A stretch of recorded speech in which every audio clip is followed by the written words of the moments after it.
Very good morning to all of you. जो आज topic शुरू करने जा रहा हूं वो एनटीएससी की अगर आप बात करें या फिर जो आफ्टर ग्रेजुएशन एसएससी की बात करें कि उनके लिए जो एक मैथमेटिक्स का सबसे इंपॉर्टेंट टॉपिक है नंबर सिस्टम। नंबर सिस्टम के मैं कुछ स्पेशल पॉइंट्स उठा के आपके आगे इस वीडियो में शेयर कर रहा हूं कि जैसे कि टाइप्स ऑफ नंबर सिस्टम आप सभी ने पढ़ा है, नेचुरल नंबर, होल नंबर, वो सब आप कर लेते हैं। मैं कुछ क्वेश्चंस या कुछ जो ट्रिकी क्वेश्चंस होते हैं उनको सॉल्व करने की कोशिश कर रहा हूं नंबर सिस्टम के, जैसे कि how to find the factor, number of factors, the number of factors which are perfect square, ठीक है, जैसे कि रिमाइंडर फाइंड करना, पावर्स फाइंड करना कि फैक्टोरियल में पावर कितनी होगी। इस तरीके से जो कंसेप्ट है वो आज मैं नंबर सिस्टम का डिस्कस करने जा रहा हूं। तो सबसे पहले देखिए हम बात करते हैं नंबर सिस्टम में, सबसे पहले हम बात करते हैं फैक्टर्स की, द नंबर ऑफ फैक्टर्स। हम अगर फैक्टर्स की बात करें, द नंबर ऑफ फैक्टर्स, देखिए कैसे फाइंड होते हैं। फॉर एग्जाम्पल आपके पास कोई एक नंबर है p1 raise to the power n1 into p2 raise to the power n2 into p3 raise to the power n3 up to pn या pk raise to the power nk। इस तरीके से कोई number है where, लेकिन एक condition ये याद रखना कि p1 p2 p3 up to pk are prime numbers. ये सारे के सारे क्या होने चाहिए?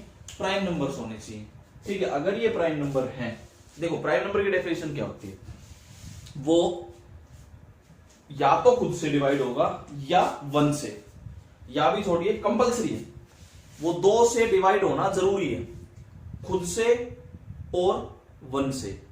खुद से और 1 से कितने नंबर से डिवाइड होना चाहिए? 2 से, इसलिए वो क्या कहलाता है? Prime number. अब छोटे से छोटा प्राइम नंबर क्या है? 2 छोटे छोटा प्राइम नंबर 2 है। अगर आप प्राइम नंबर्स की बात करें तो छोटे से छोटा प्राइम नंबर क्या है? 2, 3, 5, इस तरीके से। 1 क्या 1 है? 1 नहीं है। क्यों? Has only 1 factor. 1 के कितने फैक्टर हैं? केवल 1। और प्राइम नंबर्स के लिए कितने फैक्टर होने जरूरी हैं? Prime numbers 2 factors. 2 फैक्टर्स कौन कौन से? एक तो 1, एक इटसेल्फ। 2 फैक्टर या तो 1 होगा, 1 के साथ और क्या होगा? इटसेल्फ होगा, वो जो नंबर होगा आप चेक कर सकते हैं। 2 का एक फैक्टर 1 है, एक वो खुद 2 है। 3 का एक फैक्टर 1, एक 3 है। तो ये कंडीशंस होती है प्राइम नंबर की। तो ऐसे नंबर्स आपने लेके, अगर इस तरीके से कोई नंबर गिवन है जहां पे सारे क्या होंगे? प्राइम नंबर्स होंगे, then the number of factors of n, then the number of factors of n is equal to power में 1 ऐड करो, हर एक पावर में 1 ऐड करते चलो और सबको मल्टीप्लाई कर दो इस तरीके से। n1 plus 1, n2 plus 1 up to nk plus 1। For example आप एग्जाम्पल लेके चलते हो। फॉर एग्जाम्पल जैसे कि find the total number of factors of 36 के टोटल नंबर ऑफ फैक्टर्स बताइए। आप n लेके चले 36, पहले इसके प्राइम फैक्टर्स बनेंगे। 36 को क्या लिख सकते हो? 2 इंटू, इसको क्या लिख सकते हो? 9 इंटू 4, 2 इंटू 2 इंटू 3 इंटू 3, 2 2 जा 4, 4 3 जा 12, 12 3 जा 36। आपके पास ये नंबर आ गए, ठीक है। आप इसको क्या लिख सकते हो? 2 की पावर 2 इंटू 3 की पावर 2, ठीक है। अब the number of factors of n, the number of factors of n, 2 plus 1 into 2 plus 1। जो पावर है ना, पावर 2 और 2, इनमें 1 ऐड कर दो, 1 ऐड कर दो, 2 plus 1 और आपस मल्टीप्लाई कर दो, तो 3 into 3 कितने फैक्टर्स होंगे टोटल? 9। 36 के टोटल फैक्टर्स कितने होंगे? 9 होंगे। तो ऐसे कोई भी नंबर हो उसके नंबर ऑफ फैक्टर्स फाइंड कर सकते हो। तो मैं फिर रिपीट करता हूं, जैसे कोई भी नंबर इस तरीके से लिखा हो, ये सारे प्राइम नंबर्स हैं। प्राइम नंबर के मैंने डेफिनेशन समझा दी, मैं फिर बता देता हूं। प्राइम नंबर वो नंबर्स होते हैं जिनके एग्जैक्टली कितने फैक्टर्स हो? 2, 1 एंड इटसेल्फ। 1 इसीलिए क्या नहीं है? प्राइम नंबर नहीं है। क्यों? 1 का केवल एक ही फैक्टर है, दूसरा नहीं है, इसलिए वो प्राइम नंबर पे काउंट नहीं होता, ठीक है। अब ये सारे प्राइम नंबर्स हैं, इनकी जो भी पावर आती है, तो नंबर ऑफ फैक्टर्स क्या होंगे? Of n, n1 plus 1 into n2 plus 1 into n3 plus 1 up to nk plus 1, सभी पावर्स में 1 1 ऐड करो और मल्टीप्लाई कर दो। अब जैसे कि फॉर एग्जांपल हमें 36 के total number of factors find करने हैं, तो n is equal to 36, 2 into 2 into 3 into 3 इसके प्राइम फैक्टर्स लिख लिए, 2 की पावर 2 इंटू 3 की पावर 2, पावर क्या क्या है 2 और 2, तो 2 प्लस 1 इंटू 2 प्लस 1 3 इंटू 3, तो 36 के टोटल नंबर ऑफ फैक्टर्स कितने होंगे 9 होंगे। आप लिख सकते हैं 36 के टोटल नंबर ऑफ फैक्टर्स क्या आएंगे 9 आएंगे। अब जैसे इसी में मैं थोड़ा और आगे बढ़ता हूं,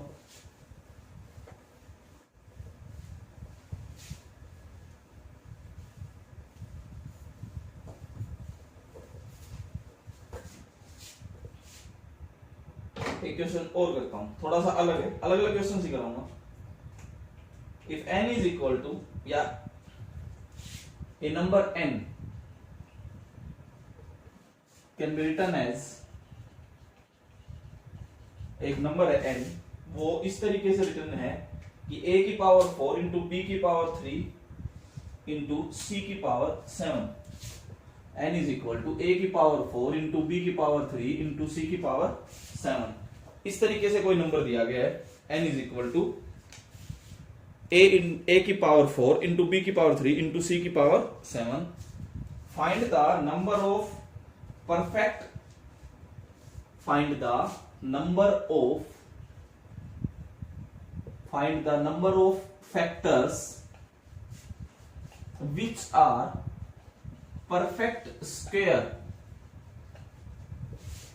ऐसे फैक्टर्स बताने हैं जो कि क्या होंगे परफेक्ट स्क्वायर होंगे। यहां पे कंडीशन और भी है कि ए बी और सी क्या है आपके प्राइम नंबर्स, ए बी और सी कैसे नंबर दे रखे हैं प्राइम नंबर्स दे रखे हैं। अब देखो इसमें थोड़ा सा चेंज आ गया, find the number of factors which are perfect square. अगर देखो मैं टोटल नंबर में दोनों इसमें करवा के दिखाता हूं, आपके पास n की वैल्यू गिवन है a raise to the power 4 b cube c 7। अगर टोटल नंबर ऑफ फैक्टर्स की बात करें, the total number of factors of n के टोटल नंबर ऑफ फैक्टर्स क्या होंगे 4 प्लस 1 3 प्लस 1 7 प्लस 1। आप पावर में 1 1 ऐड कर दो और मल्टीप्लाई कर दो तो आपका क्या आएगा 5 इंटू 4 इंटू 8। अगर आप टोटल नंबर ऑफ फैक्टर्स की बात करते हैं तो आपके पास ये आ जाता है, कितना आता है 5 4 जा 20, तो 160 आपके पास टोटल नंबर ऑफ फैक्टर्स होंगे। अब बात ये आती है number of factors, the number of factors which are perfect square, the number of factors which are perfect square, जो फैक्टर्स की परफेक्ट स्क्वायर होंगे वो कितने होंगे। अब देखिए उनके लिए क्या करना होगा।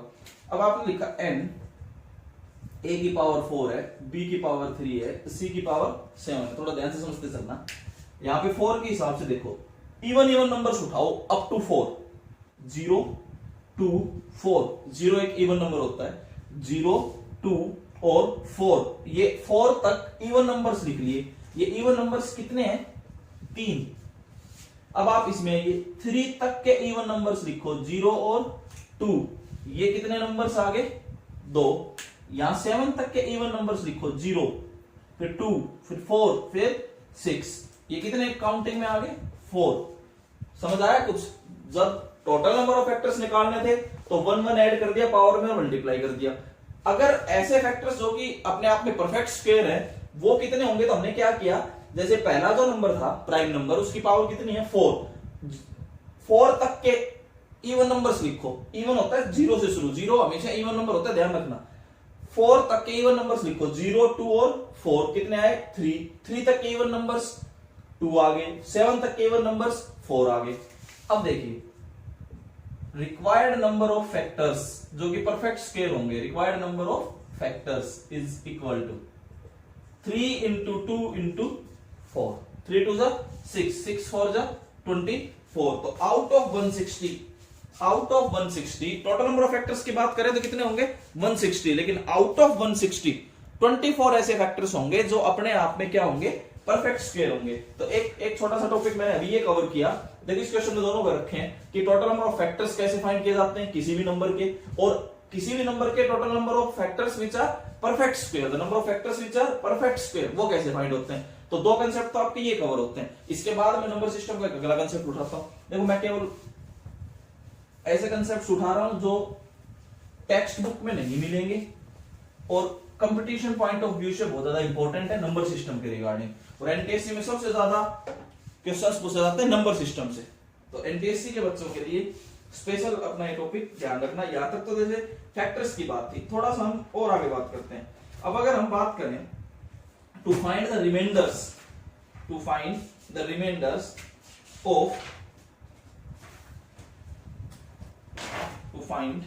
अगर हम थोड़ा सा आगे बात करें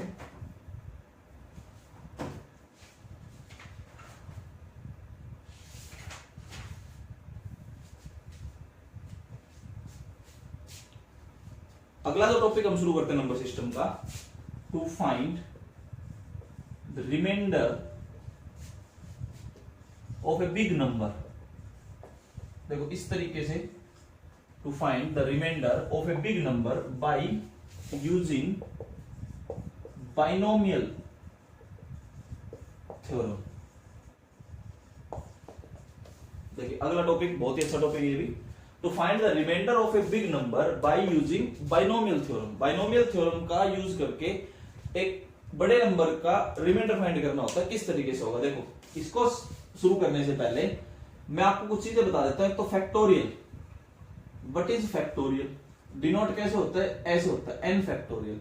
अब एन फैक्टोरियल का मतलब है n into n minus one into n minus two up to 3, 2 और 1, यहां तक जाना है। फॉर एग्जाम्पल जैसे 6 फैक्टोरियल लिखना हो तो 6 into 5 into 4 into 3 into 2 into 1। अब देखो ये जो चीज है ये आपके किसके इक्वल है, 5 फैक्टोरियल। तो आप इसको क्या लिख सकते हो, 6 इंटू 5 फैक्टोरियल। फिर आप इसको ये भी लिख सकते हो 6 इंटू 5 इंटू 4 फैक्टोरियल। इस तरीके से आप चलते जाओगे। तो इस तरीके से आप ध्यान रखना कि फैक्टोरियल क्या चीज है, पहले तो ये ध्यान रखना। हाँ, इसमें एक स्पेशल ये चीज याद रखना फैक्टोरियल में कि 1 फैक्टोरियल भी 1 होता है और 0 फैक्टोरियल भी क्या होता है, 1 होता है। तो ये याद रखना कि फैक्टोरियल का क्या मतलब है। ठीक है, इसके बाद फैक्टोरियल, एक तो फैक्टोरियल का पता होना चाहिए, दूसरा एक आपको ये पता होना चाहिए कि एनसीआर कॉम्बिनेशन का एक रिजल्ट आता है। इसका मतलब होता है n factorial divided by r factorial into n minus r factorial. N factorial divided by r factorial into n minus r factorial, एक ये पता होना चाहिए। ठीक है, अब इसके हिसाब से अगर आप बाइनोमियल थ्योरम लिखते हैं, बाइनोमियल थ्योरम को देखो फिर आप क्वेश्चन को समझ पाओगे। देखिए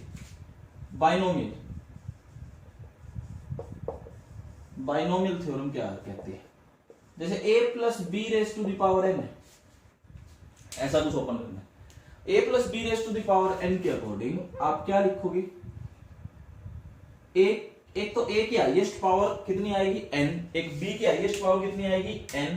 आप a की हाईएस्ट पावर से शुरू करना, ठीक है, a की एक एक पावर कम करते चलना, b की एक एक पावर बढ़ाते चलना। देखो कैसे शुरू करोगे, nc0 से, a की हाईएस्ट पावर n, समझ आ रहा है, b 0, फिर प्लस nc1। अब सुनना, a की एक पावर कम की, b की एक पावर बढ़ा दी। समझ आ रहा है कुछ भाई? वैसे अगर आप देखो तो nc0 इन दोनों का डिफरेंस, देखिए इन दोनों का डिफरेंस तो यहां आएगा और ये वाली वैल्यू b पे आती है। इन दोनों का डिफरेंस a पे और ये वाली वैल्यू b पे। इस तरीके से आप चलते हैं, प्लस nc2 a की power n minus 2 b2 last up to, मैं कुछ समझाना चाह रहा हूं इससे, plus nc n minus 1 a की पावर, इन दोनों का डिफरेंस 1 और b की पावर n माइनस 1, फिर प्लस ncn a की पावर 0 और b की पावर n। इस तरीके से कोई भी, जैसे a प्लस बी का होल स्क्वायर होता है, प्लस बी क्यूब होता है, प्लस बी की पावर 4 होता है, वो इस तरीके से आप ओपन कर सकते हो। चलो आप कोई बात नहीं, अभी एनटीएससी के जो बच्चे हैं वो इस चीज को ना भी याद रखें, लेकिन इसमें छोटी सी चीज देखें, यहां से लेके और यहां तक up to second last term, तो सेकंड लास्ट टर्म है वहां तक की अगर आप बात करें, ठीक है, टोटल नंबर ऑफ टर्म्स इसमें होंगी n प्लस 1। यहां से अगर आप टोटल नंबर ऑफ टर्म्स लिखें तो total number of terms n+1। इसमें देखो मैं कुछ ब्रैकेट जो लगाया उसमें ध्यान से सुनना। n+1 में first term to nth term और एक लास्ट है n+1th term, that is last term. आप जो भी चीज मैं बोल रहा हूं वो सुनो। फर्स्ट टर्म से लेके और nth टर्म तक, जो भी सेकंड लास्ट टर्म तक की बात है, सभी में क्या आएगा? a आएगा। सारे के सारे किसके मल्टीपल है? a के। और लास्ट वाला क्या है? Free from a। ये ध्यान दो, ये क्या है? जितने भी आएंगे first term to nth term, ये क्या आएंगे? मल्टीपल्स ऑफ a, और this is free from a। आप ध्यान से देख सकते हो, पहली वाली टर्म किसका मल्टीपल? a का। दूसरी वाली टर्म किसका मल्टीपल?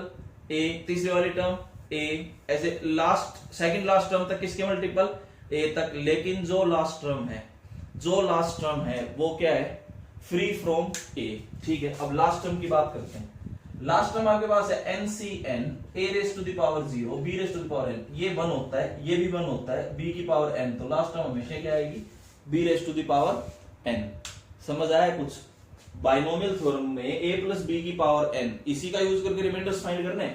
a प्लस बी की पावर n, अगर आप इसको एक्सपेंड, ये ना भी याद रहे तो इतना याद रखो, इसमें टोटल नंबर ऑफ टर्म्स कितनी है? n+1। पहली n टर्म्स किसके मल्टीपल होंगे? a के। लास्ट टर्म जो होगा फ्री फ्रॉम a, b की पावर n। अब देखिए इसका मतलब मैं देखो नेक्स्ट बोर्ड पे कुछ समझा रहा हूं, यहां तक आप याद रखना। इसका मतलब ये हुआ कि अगर आप a प्लस बी की पावर n का एक्सपेंशन लिखते हैं, a प्लस b⁻n का अगर आप एक्सपेंशन लिखते हैं, तो सबसे पहले तो a इंटू कुछ मल्टीपल्स होंगे सारे, प्लस एक टर्म किसकी मिलेगी? Last b⁻n। आप इस तरीके से लिख सकते हो, ये रिजल्ट याद रखना। This is the important result. a plus b⁻n को आप ये लिख सकते हो where k belongs to integer. k जो है वो क्या होगा? इंटीजर होगा। पहली n टर्म्स a के मल्टीपल हैं, लास्ट टर्म फ्री फ्रॉम में है, वो क्या होती है? b⁻n। तो a प्लस b⁻n को आप इस तरीके से लिख सकते हो a इंटू k, मतलब multiple of a plus b⁻n। अब इस हिसाब से अगर आप ये रिजल्ट याद रखते हो तो इस हिसाब से देखो क्वेश्चंस देखिए कि क्वेश्चंस किस तरीके से पूछे जाते हैं। क्वेश्चंस है जैसे कि पहला क्वेश्चन, व्हाट इज द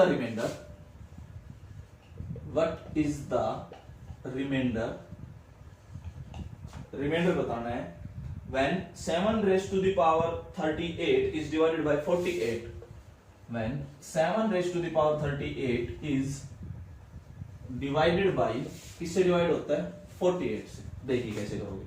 अब हाई पावर्स के क्वेश्चन आ गए ना, बिग नंबर्स आ गए, रिजल्ट बाइनोमियल का लगाना है। अब हमें 7⁻38 को लेके चलो, किससे डिवाइड करना है? 48 से। 48 में अगर 1 ऐड करूं तो क्या बन जाएगा? 49 7 की पावर में आता है। अब 7⁻2⁻19 आप इसको लिख सकते हो। ठीक, अब 7⁻2 को क्या लिख सकते हो? 49। अब 49 को क्या लिख सकते हो? 48 प्लस 1⁻19 बना देना 48 तक पहुंच गए। अब देखिए नाउ, अब हम बाइनोमियल का कंसेप्ट लगाते हैं। 7⁻38 को किससे डिवाइड करना? 48 से। इसका मतलब 48 प्लस 1⁻19 को किससे डिवाइड करना है? 48 से। अब देखिए इसमें जो आपको न्यूमरेटर नजर आ रहा है, इसमें पावर 19 है, इसका टोटल नंबर ऑफ टर्म्स 20 होंगी।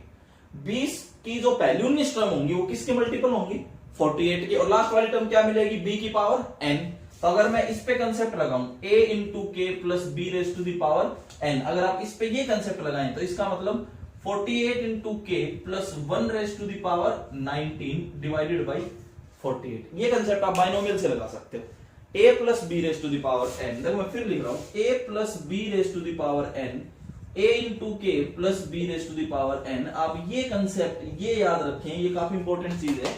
उस हिसाब से आप अपना रिमाइंडर फाइंड कर सकते हैं। अब इस तरीके से आपने लिख लिया, अलग अलग डिवाइड किया। अब देखो अलग अलग आप डिवाइड करते हो, यहां से रिमाइंडर क्या आएगा? 0। ये तो मल्टीपल है 48 का ऊपर। अगर आप इधर से बात करें, इधर से रिमाइंडर क्या आएगा? 1। उधर से रिमाइंडर क्या आना है? 1। इधर से रिमाइंडर क्या आ गया? 0। इसका मतलब आपके पास रिमाइंडर क्या आया?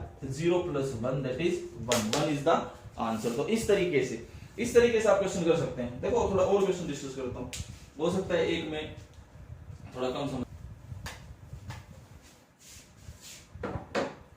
What is the reminder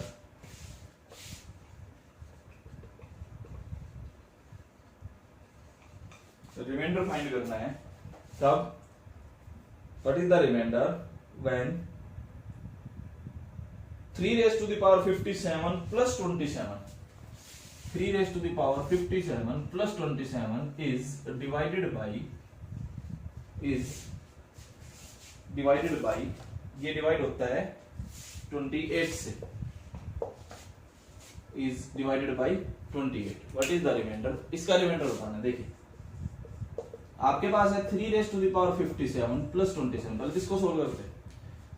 3 raised to the power 19, ध्यान से देखो, इसको ऐसे लिख सकते हैं, 19 और 3 की मल्टीप्लिकेशन चेक कीजिए, ठीक है।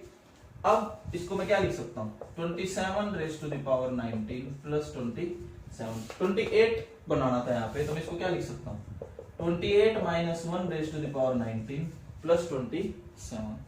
शायद आ रहा होगा समझ। अब यहाँ पे लगाओ वही कंसेप्ट, क्या, a plus b raised to the power n is equal to a into k plus b raised to the power n।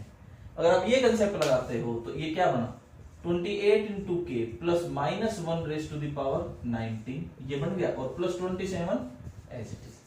आप ये लिख सकते हो, समझ आ रहा होगा। इसको लिख सकता हूं 28 into k, अब minus 1 raised to the power 19 क्या बनेगा, -1 और plus 27, तो 28 into k प्लस क्या बन गया 26। अगर आपने ये कंसेप्ट समझ लिया तो क्वेश्चन हो गया। लगाना वही है, बाइनोमियल कंसेप्ट लगाया है वहां पे कि a plus b raised to the power n को आप इस तरीके से लिख सकते हो कि पहली जो n टर्म्स आएंगी वो a के मल्टीपल होंगी, जो लास्ट टर्म होगी वो b raised to the power n होगी। तो इस तरीके से आप ये कंसेप्ट लगा सकते हो। नाउ अब हमें क्या करना था, 3 raised to the power 57 plus 27 किससे डिवाइड करना है, 28 से। अब ऊपर वाले को आप ये लिख सकते हो 28 into k plus 26 divided by 28, हो गए। अब देखिए यहां से रिमाइंडर 0, यहां से रिमाइंडर 26 आएगा रिमाइंडर। इसका मतलब फाइनल जो आपके पास रिमाइंडर आया वो 0 plus 26 that is 26 is the answer. तो इस तरीके से ये क्वेश्चन कर सकते हो। तो इसमें क्या लगाना है आपको, बाइनोमियल कंसेप्ट लगाना है। बाइनोमियल कंसेप्ट लगा के आप अपने इस क्वेश्चन को कर सकते हो। तो अभी तक मैंने दो कंसेप्ट सिखाए आपको, एक तो नंबर ऑफ फैक्टर्स निकालना, एक number of factors which are perfect square, और एक find reminders by using binomial. तो इस तरीके से आप एक ये कर सकते हो। इसे आगे देखिए,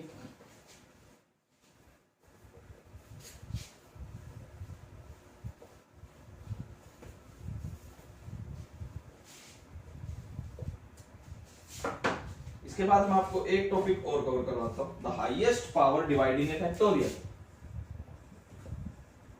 हाईएस्ट पावर डिवाइडिंग ए फैक्टोरियल। इससे पहले आपको एक छोटा सा टॉपिक बताता हूं, ग्रेटेस्ट इंटीजर फंक्शन किस तरीके से फाइंड होता है। देखो पहले भी मैंने एक वीडियो में बताया हुआ, फिर बता देता हूं। सिंबल ये रहेगा, फाइंड कैसे होता है। फॉर एग्जांपल जैसे आपने लिखा 2.1, तो छोटा इंटीजर लेना है, छोटा इंटीजर 2। जैसे आपने लिखा 0.9, छोटा इंटीजर 0। आपने लिखा 3.9, छोटा इंटीजर क्या आया 3। आपने लिखा 4.1, छोटा इंटीजर क्या आया 4। माइनस में ध्यान रखना, -1.2, छोटा इंटीजर -2। -2.9 या 2.1 लिख लो, छोटा इंटीजर -3। छोटा इंटीजर लेना। अगर ऑलरेडी इंटीजर आ गए तो एज इट इज आ जाएगा। तो ये क्या होता है, ग्रेटेस्ट इंटीजर फंक्शन होता है। अब देखिए इस कंसेप्ट का यूज करके आपने हाईएस्ट पावर डिवाइडिंग ए फैक्टोरियल फाइंड करना है। देखो ये कैसे होता है, मैं कुछ क्वेश्चंस के हिसाब से आपको हेल्प से समझाता हूं। जैसे कि what is the highest power of 2 that divides 20 factorial completely? What is the highest power of 2 that divides 20 factorial completely? एक चीज का ध्यान रखना, ये जो है ये मस्ट बी प्राइम नंबर। ये क्या होना चाहिए, प्राइम नंबर होना चाहिए। अगर प्राइम नंबर नहीं है, अगर प्राइम नंबर नहीं है तो फिर हम उनका प्राइम फैक्टराइजेशन करेंगे, फिर अलग अलग फाइंड करके फिर ऐड होंगे, ये ध्यान रखना। ठीक है, अब देखो करना कैसे, आप कंसेप्ट को समझते चलना।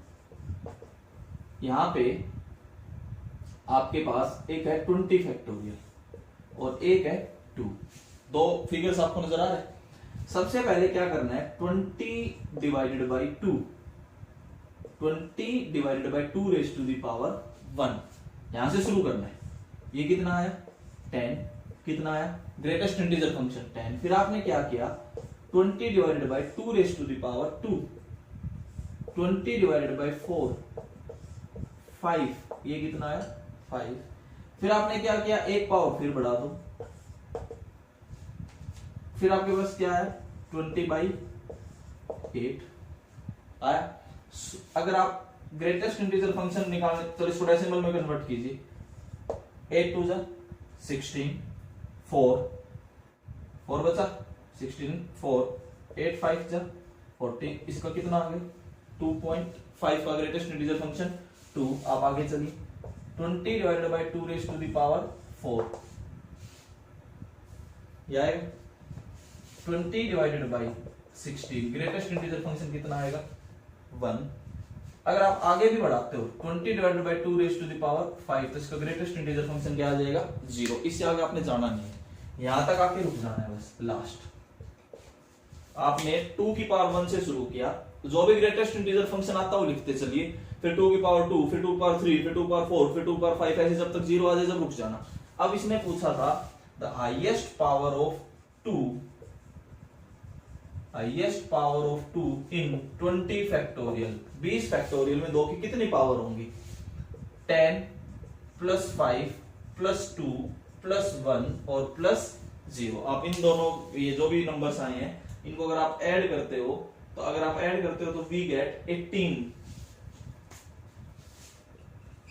Is the answer. कि अगर आप 20 फैक्टोरियल को सोल्व करते हो तो उसमें 2 की कितनी पावर्स होंगी, 18 होंगी। तो इस तरीके से आप हाईएस्ट पावर फाइंड कर सकते हो। जैसे और एक क्वेश्चन किया जाए कि 10 100 फैक्टोरियल में 5 की कितनी पावर होंगी, वो भी क्वेश्चन करवा देता हूं ताकि समझ में आ जाए कि किस तरीके से ये कंसेप्ट है। What is the highest power of 5 in 100 factorial, 100 factorial में 5 की कितनी पावर होंगी। आपने ये और सॉल्व करके देखिए सॉल्यूशन आपके पास है। एक तो 100 फैक्टोरियल फिगर, एक क्या है 5 क्या होना चाहिए, एक प्राइम नंबर। ये ध्यान रखना कि एक प्राइम नंबर होना चाहिए। अब देखो करो शुरू, 100 divided by 5, greatest integer function कितना आया 20, 100 divided by 5 raise to the power 2, that is 100 divided by 25, that is 4। फिर आपने क्या किया 100 divided by 5 raise to the power 3। अगर आप 100 divided by 5 raise to the power 3 करते हो तो आप करके देखिए, अगर आप 5 रेज टू द पावर 3 करोगे तो ये ग्रेटेस्ट इंटीजर फंक्शन क्या दे देगा 0 दे देगा। जैसे ही 0 आ गया यार रोक दो आप। तो आपके पास highest power of 5 in 100 factorial आ गई कितनी 20 प्लस 4 प्लस 0 दैट इज 24। अगर आप 100 फैक्टोरियल को सोल्व करते हो तो उसमें 5 की कितनी पावर मिलेंगी 24 मिलेंगी। इस तरीके से क्वेश्चन है। अब मैं एक लास्ट क्वेश्चन ऐसा करवा रहा हूं जिसमें प्राइम नंबर ना हो तो क्या करें। जैसे अभी मैंने एक पावर ऑफ 2 निकाला, पावर ऑफ 5 निकाला, दोनों प्राइम नंबर थे। लेकिन एक ऐसा क्वेश्चन आ जाए जिसमें प्राइम नंबर ना हो, जैसे कि find the highest power of 6 in 9 factorial. अब देखिए यहां पे 6 is not a prime number, ये एक प्राइम नंबर नहीं है। तो देखो कैसे करोगे, आपने क्या करना है, आपके पास एक तो 9 फैक्टोरियल है, एक क्या है 6 को आप क्या लिखो 2 इंटू 3, दोनों प्राइम हो गए। अगर ये दोनों प्राइम हो गए, आप पहले 2 का निकालिए फिर आप 3 का निकालिए, 2 का और 3 का अलग अलग फाइंड कीजिए। देखो कैसे, ये क्या एक प्राइम, ये भी क्या एक प्राइम। सबसे पहले पहला केस, फर्स्ट केस में हमने क्या शुरू किया 2 से शुरू किया, 9/2, 2 की पावर 1, 2 4 जा 8, 4 पॉइंट समथिंग 4 आ गए। फिर 9 divided by 2 raise to the power 2, 9 divided by 4 कितना आ गया, 4 2 जा 8, 2 पॉइंट समथिंग। फिर आपने फाइंड किया 9 divided by 2 raise to the power 3, that is 1। फिर अगर आप शुरू करते हो 9 divided by 2 raise to the power 4, that is 0। अब आपने क्या लिखा कि highest power of 2 in 9 factorial is 4 plus 2 plus 1, कितना आ गया 7, 4 तो 6 7। कि अगर आप खाली 2 की पावर फाइंड करते हैं 9 फैक्टोरियल में, अगर आप 2 की पावर फाइंड करते हैं तो वो कितना आता है आपके पास 7। ऐसे 3 की करो अलग से, 9 divided by 3 raise to the power 1 का greatest integer function 3, 9 divided by 3 raise to the power 2 का ग्रेटेस्ट इंटीजर फंक्शन, ये देखो 1 आएगा तो क्या आया 1, इससे आगे तो क्या आना है 0 आ रहा है। अगर आप 9 divided by 3 raise to the power 3 करते हो तो ग्रेटेस्ट इंटीजर फंक्शन क्या आया 0, तो इसका मतलब हाईएस्ट पावर कितनी आई 3 plus 1, we get highest power we get 4, 3 plus 1 कितनी आ गई 4 आ गई, हाईएस्ट पावर आपके पास 4 आ गई। इसका मतलब सुनो, अब आप 9 फैक्टोरियल को ऐसा लिख सकते हो कि कुछ तो अलग भी हो सकता है, के के साथ 2 की पावर कितनी मिलेगी 7 और 3 की पावर कितनी मिलेगी 4। आप इसको ये भी लिख सकते हो के इंटू 2 की पावर 3 इंटू 2 की पावर 4 इंटू 3 की पावर 4। आप यह लिख सकते हो 8k इंटू 2 इंटू 3 की पावर 4। तो सारा समझ में भाई 2 की कितनी पावर आई थी 7, 3 की कितनी पावर आई थी 4, इसके अलावा कुछ और हो सकता है, मैंने कैसे लिख दिया। अब ऐसे आ गया 8k इंटू 6 की पावर 4, तो हमें किसकी पावर चाहिए थी 6 की, तो आंसर इज 4। 6 की कितनी हाईएस्ट पावर होंगी 4 होंगी। तो इस तरीके से आप हाईएस्ट पावर फैक्टोरियल में फाइंड कर सकते हैं। यहां तक इस टॉपिक को समझना, क्वेश्चंस को सॉल्व करने की कोशिश करना। इससे आगे कुछ नंबर सिस्टम का जो भी नए टॉपिक होंगे वो हम अगली वीडियो में शेयर करेंगे। Thank you.